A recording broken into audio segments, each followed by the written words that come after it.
Hi guys, welcome to our channel, The India Reads. Actually, we are running this channel for the help of the needy people. So please subscribe our channel. And in our previous lecture, we have done 9th standard economics chapter, The Story of Village Palampur. We have done part 1 of this chapter. Actually, in the previous lecture, we have discussed about the Palampur, where it is located and what are the resources required for the production. Today we are going to start about the farming and non-farming activities in the village Palampur. Firstly, I will tell you about farming in Palampur. Our topic is farming in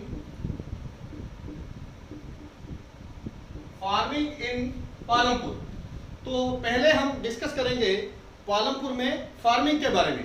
तो उसमें जो मैं कुछ points आपको बनाऊंगा जो भी इसमें जरूरी हैं. फर्स्ट पॉइंट है land is fixed. First point है land is fixed. Land is fixed means actually want to tell something regarding land is fixed. Actually, in village Palampur, there is some problem regarding the land area. First of all, there is one limitation. There is one limitation in Palampur.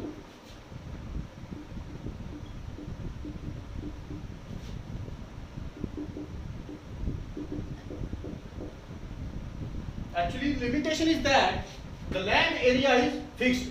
कि जो land है जहां पर आपने farming करनी है, जहां पर आपने खेती बाड़ी करनी है, वो क्या है? फिक्स्ड है. सिंस 1960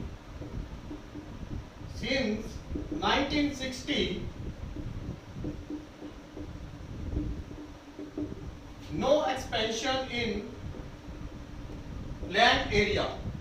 1960 से लेकर लैंड एरिया में कोई भी एक्सपेंशन नहीं किया गया. मींस जिस जगह पर खेती बाड़ी की जानी है उसकी तरफ कोई खास ध्यान नहीं दिया गया. And after some time the waste land was converted into cultivable land. कि जो वेस्ट लैंड थी, जो कि खेती के काम नहीं आ रही थी जमीन, उसको कन्वर्ट किया गया, उसको बदला गया cultivable land. Cultivable land means ऐसी जमीन जिस पर आप कोई ना कोई रोजगार कर सको, जिस पर आप खेती बाड़ी कर सको. तो फर्स्ट मेरा पॉइंट क्या था? Land is fixed. कि जो जमीन है वो फिक्स्ड है, लेकिन लोग क्या हैं? डिपेंडेंट ऑन एग्रीकल्चर और you can also say dependent on farming in village Palampur. How many people are dependent on farming? 75%.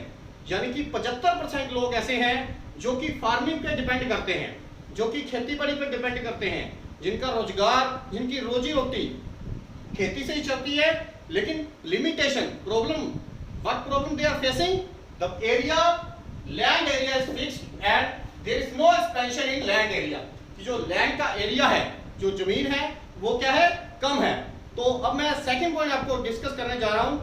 ये नोट करो ध्यान से. सेकंड पॉइंट जो है हमारा, सेकंड पॉइंट में हमने डिस्कस करना है is one can grow.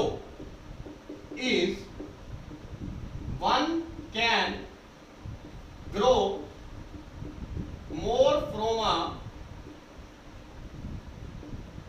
same land. तो ये बड़ा एक इंटरेस्टिंग पॉइंट रहेगा. इसमें क्या है? Is one can grow more from a same land. Same land mean जगह आपके पास उतनी ही रहेगी, जमीन आपके पास उतनी ही रहेगी, तो क्या आप अपनी प्रोडक्शन को बढ़ा सकते हो? Is it possible? Yes. There are two ways to increase the production from the same land. First one is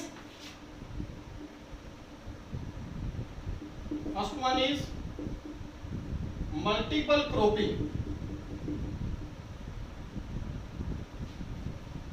First one is multiple cropping. What is meant by multiple cropping? ये multiple cropping होता क्या है? कि एक ही land में 1 year में to grow two or more than 2 crops. कि एक ही खेत में 2 या उससे ज्यादा क्रॉप की पैदावार करनी, उसको कहते हैं मल्टीपल क्रॉपिंग. और जो सेकंड मेथड है, जो सेकंड वे है, वो क्या है? To use modern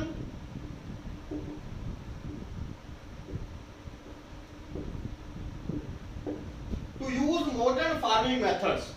modern farming methods का क्या मतलब है कि खेती बाड़ी के कुछ नए मेथड्स आप क्या कह सकते हो, नए तरीके अपनाने। Like you can also use HYV seeds. What is meant by HYV seeds? High yield variety.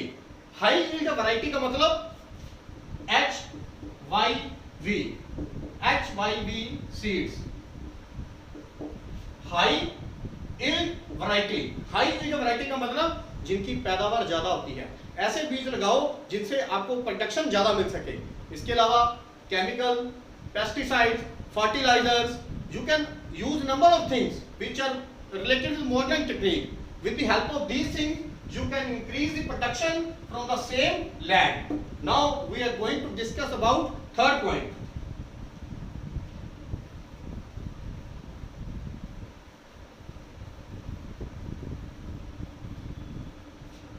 And our third point is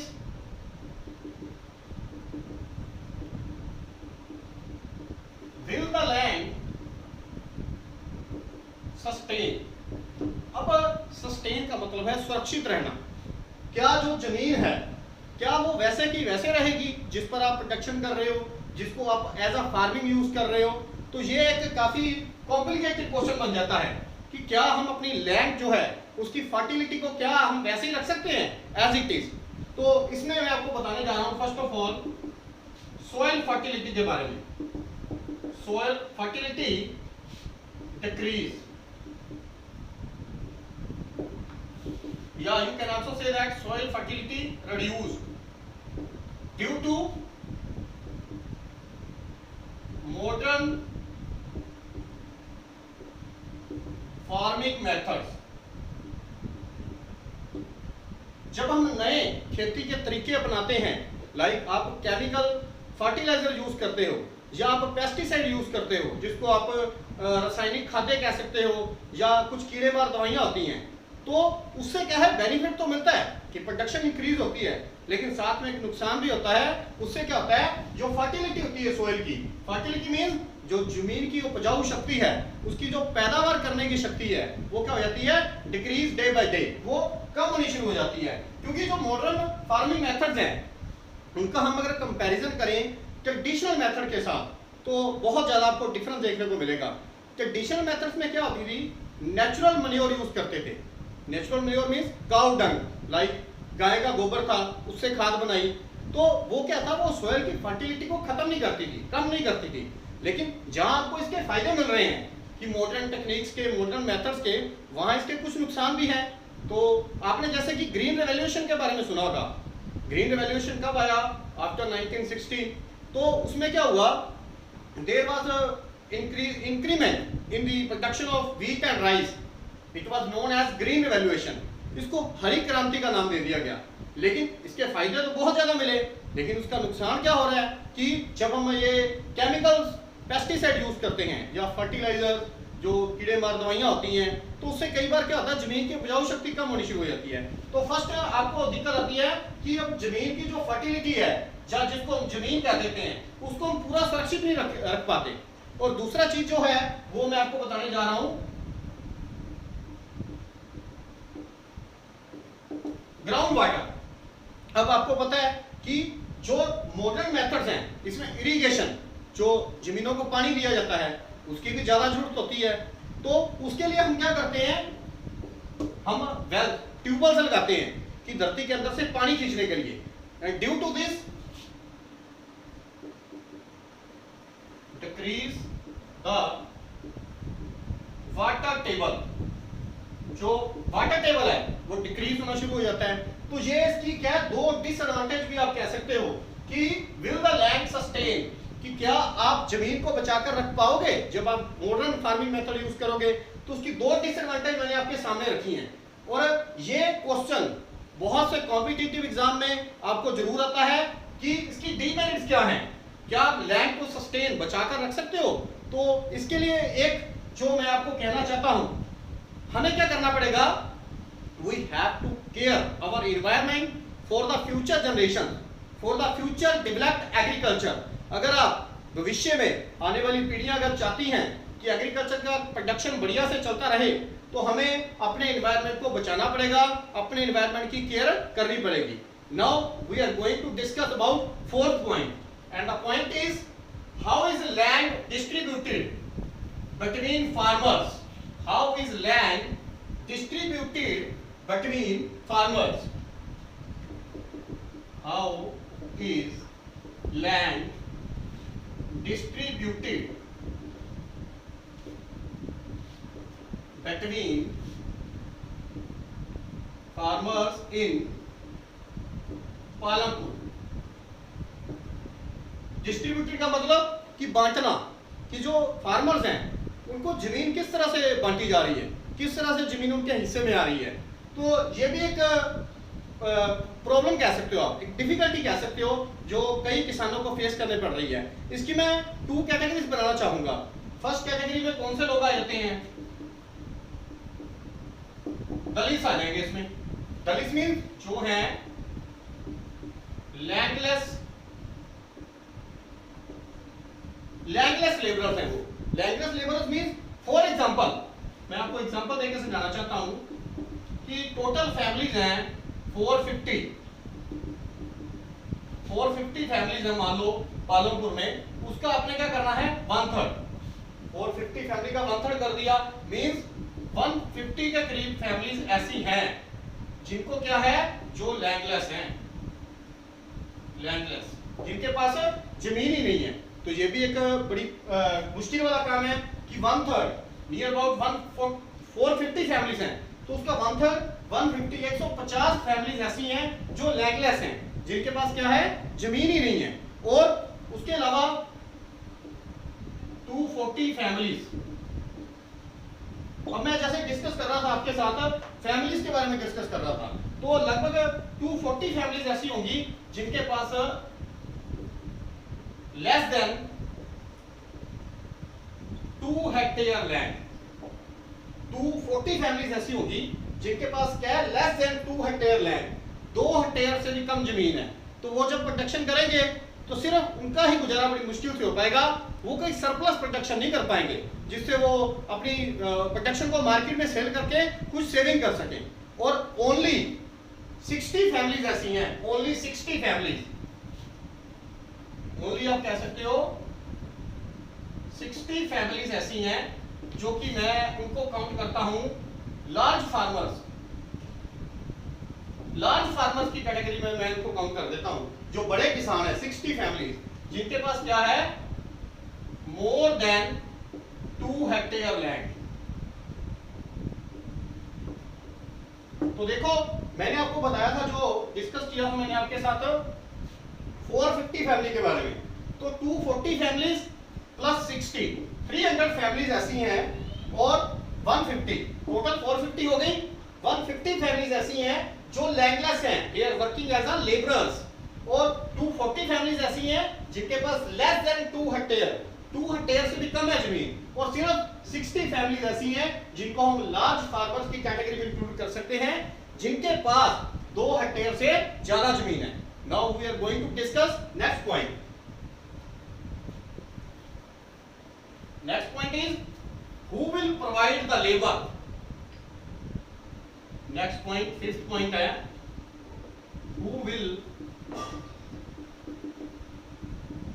provide the labor। देखो आपने प्रोडक्शन करनी है, खेती करनी है, तो उसके लिए अब आपको क्या चाहिए, who will provide the labor। Labour का होना तो बहुत जरूरी है। तो जैसे कि मैंने आपको पहले भी बताया कि इसमें भी मैं 2 कैटेगरीज बना सकता हूं, जो कह सकते हो आप स्मॉल फार्मर्स हैं। स्मॉल जो फार्मर्स हैं वो क्या करते हैं, अपनी ही फैमिली के लोगों को लगा लेते हैं एज अ लेबरर, पूरी फैमिली इसी में क्या है, वो इसी काम में लग जाती है। तो जो लार्ज फार्मर्स होते हैं, लार्ज फार्मर्स वो क्या करते हैं, वो लेबरर्स को क्या करते हैं, हायर करते हैं डेली बेसिस पे या मंथली बेसिस पे। वो उनको क्या करते हैं, हायर करने का मीन्स उनको एक कहते हैं हम एक दिन के लिए काम पे रख लेते हैं कि आपको पर डे इतने पैसे मिलेंगे या पर मंथ के इतने पैसे मिलेंगे। तो ये था इस पॉइंट में कि who will provide the labour, कि लेबर का काम कौन करेगा। जो स्मॉल फार्मर्स हैं वो क्या करेंगे, फैमिली देमसेल्व्स, उनकी पूरी फैमिली खुद इस काम में लगेगी। और जो लार्ज फार्मर्स हैं वो क्या करेंगे, वो हायर करेंगे। किसको हायर करेंगे, जो लेबरर्स हैं डेली बेसिस वाले या मंथली बेसिस पे, वो उनसे अपना काम करवाएंगे। And next point is point number 6, the capital needed in farming. Capital, अब देखो कोई भी काम करना है उसके लिए पैसा तो चाहिए, कैपिटल, पैसा सबसे जरूरी है। 6 पॉइंट में बनाऊंगा, द कैपिटल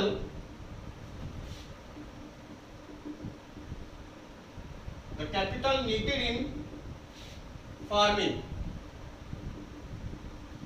पैसा, कितना पैसा चाहिए।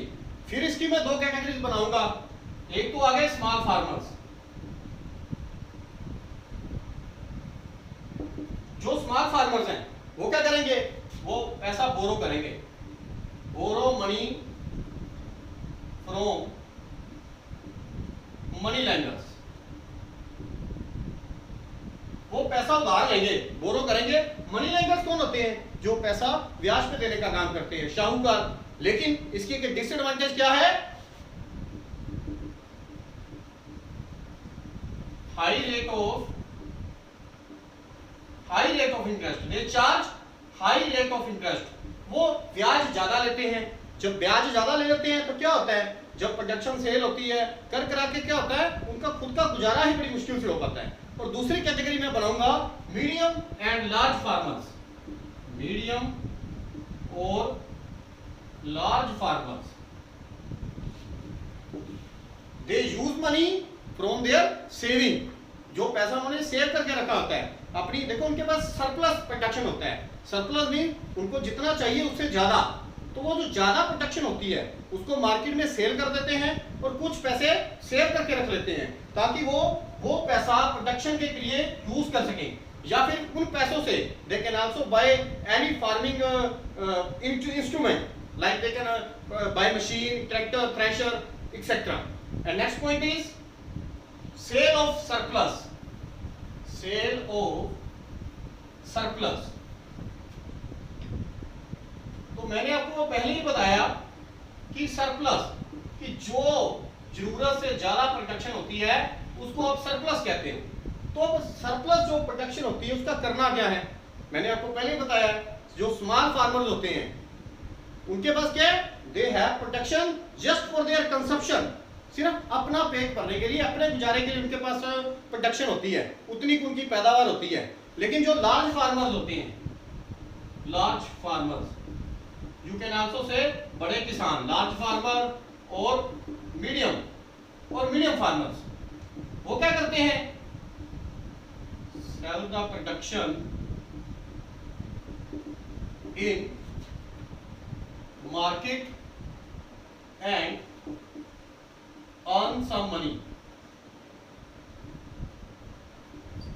वो क्या कर देते हैं, वो अपनी जो सरप्लस, अपनी जरूरत के बाद, अपनी जरूरत को पूरा करने के बाद जो प्रोडक्शन बच जाता है उसको वो क्या करते हैं, मार्केट में सेल कर देते हैं और उससे उनको क्या होता है, अर्न सम मनी, कुछ पैसा वो कमा सकते हैं।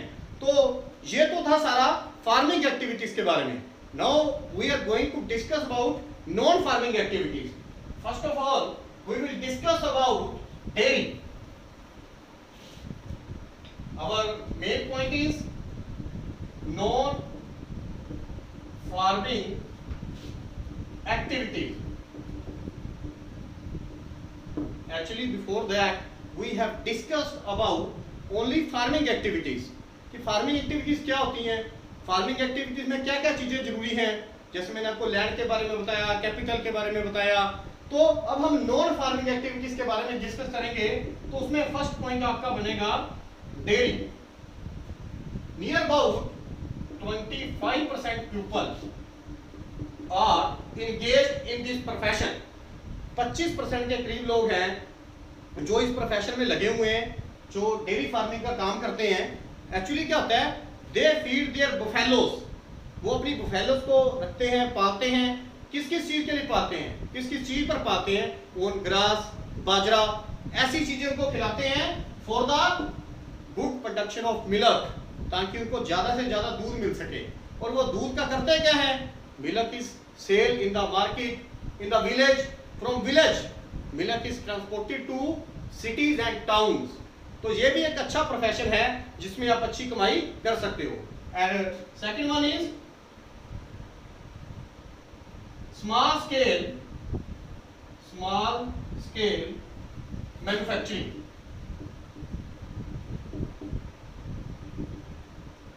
Small scale manufacturing, what is meant by small scale manufacturing? Small scale manufacturing होता है छोटे दर्जे पर किसी चीज का प्रोडक्शन करना। Actually in small scale manufacturing production is done on a small scale, like you can do work at your home, it is example of small scale production. आपने घर पे कोई छोटा मोटा काम शुरू कर लिया, कोई हाथ से कपड़ा बनाना शुरू कर दिया, these are included in the small scale production, but these are also the source of income. You can run your small business at your own home with the help of your family members. तो second one क्या था, small scale. तो third जो मैं आपको discuss करने जा रहा हूं शॉपकीपर्स के बारे में। The shopkeepers of Palampur, the shopkeepers of Palampur. अब शॉपकीपर्स का क्या रोल रहता है? शॉपकीपर्स और यू कैन आल्सो से ट्रेडर्स, उनका क्या रोल रहता है ट्रेडर्स का या शॉपकीपर्स का? ये क्या करते हैं, बाय और परचेज गुड्स, ये गुड्स को क्या करते हैं, खरीदते हैं and then sell these things in the shop. There are number of things you can take from the shop, you can purchase like pen, toothpaste, pencil, rice, wheat, etc. There are number of profession, there are number of example on shop you can purchase these things.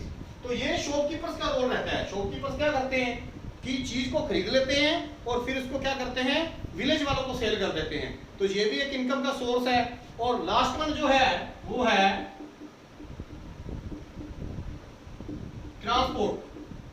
transportation. In transportation you will include different type of vehicles like rickshaw चालक होते हैं, bullock carts वाले हो गए, टांगा वाला हो गए। तो ये सारे क्या हैं, ये ट्रांसपोर्टेशन का काम करते हैं। इनका काम क्या है, to carry people and goods from one place to another. ये क्या करते हैं, लोगों को और जो गुड्स होती हैं, जो वस्तुएं होती हैं, ठीक है, उनको एक जगह से दूसरी जगह पर लेके जाते हैं और उसके बदले टू गेट पेड, इनको क्या मिलता है, पैसा मिलता है। So this is also a source of income, it is included in the non farming activities. तो लास्ट पे हम इसका निकालेंगे चैप्टर का कंक्लूजन। कंक्लूजन सबसे पहले आपको क्या पता चला, इन पालमपुर मेन एक्टिविटी उनकी क्या हुई, मेन एक्टिविटी क्या है, farming. Because more than 50% peoples are engaged in the farming, जो कि क्या काम करते हैं, खेती का काम करते हैं। और other activities means non farming activity, non farming activity. तो नॉन फार्मिंग एक्टिविटी में मैंने आपको बता दिया, डेयरी फार्मिंग आ गया, स्मॉल स्केल मैन्युफैक्चरिंग आ गया, ट्रांसपोर्टेशन आ गया, इस तरह की चीजें आ जाती हैं नॉन फार्मिंग में, जो खेती से रिलेटेड नहीं है। तो अब लास्ट में हम कंक्लूजन निकालेंगे कि किस प्रोफेशन को करना चाहिए, किस प्रोफेशन में ज्यादा जो बेनिफिशियल है। तो फार्मिंग जो प्रोफेशन है वो तो मैंने आपको बता दिया कि मोर देन 50% पीपल जो है वो फार्मिंग में लगे हुए हैं। नो डाउट फार्मिंग में वो अच्छी इनकम कर रहे हैं, लेकिन we can't ignore the importance of non-farming activities, because non-farming activities we can do these activities on a small land area. अगर फार्मिंग करनी है, अच्छी इनकम करनी है, सरप्लस प्रोडक्शन बनाना है, then you should have good land. तो आपके पास अच्छी जमीन होनी चाहिए, then you can run your agriculture production in a good way. But if you are having lack of land then you should do non farming activities. कहने का मतलब अगर तो आपके पास अच्छी जमीन है तो फिर तो चलो फार्मिंग एक्टिविटीज ठीक है, क्योंकि अच्छी जमीन है तो अच्छा प्रोडक्शन हो जाएगा। लेकिन अगर आपकी जमीन कम है, जैसे मैंने डिस्कस किया ना, स्मॉल स्केल फार्मर जो हैं वो लेस देन 2 हेक्टेयर लैंड हैं, या जो दलित लोग हैं they are landless labourer, they are working as a labourer, उनके पास जमीन ही नहीं है, तो उनकी बजाय नॉन फार्मिंग एक्टिविटी में वो इन्वॉल्व हो सकते हैं। उसमें जमीन जो है, जमीन की जरूरत नहीं पड़ती, you can run your business on a small piece of land, छोटी सी एक जमीन के टुकड़े पर, या you can even run your business at your own home, आप अपने घर पे भी अपना बिजनेस चला सकते हो। तो अगर मैं नॉन फार्मिंग एक्टिविटी के फ्यूचर की बात करूं, in future in coming years its future will be bright. Non farming activities के बारे में मैं यही कहूंगा कि आने वाले टाइम में फ्यूचर में नॉन फार्मिंग एक्टिविटी जो है ये भी बिजनेस बेनिफिशियल रहेगा और इसका फ्यूचर काफी ब्राइट रहेगा। Thank you guys, now we will meet in our next lecture. Thank you.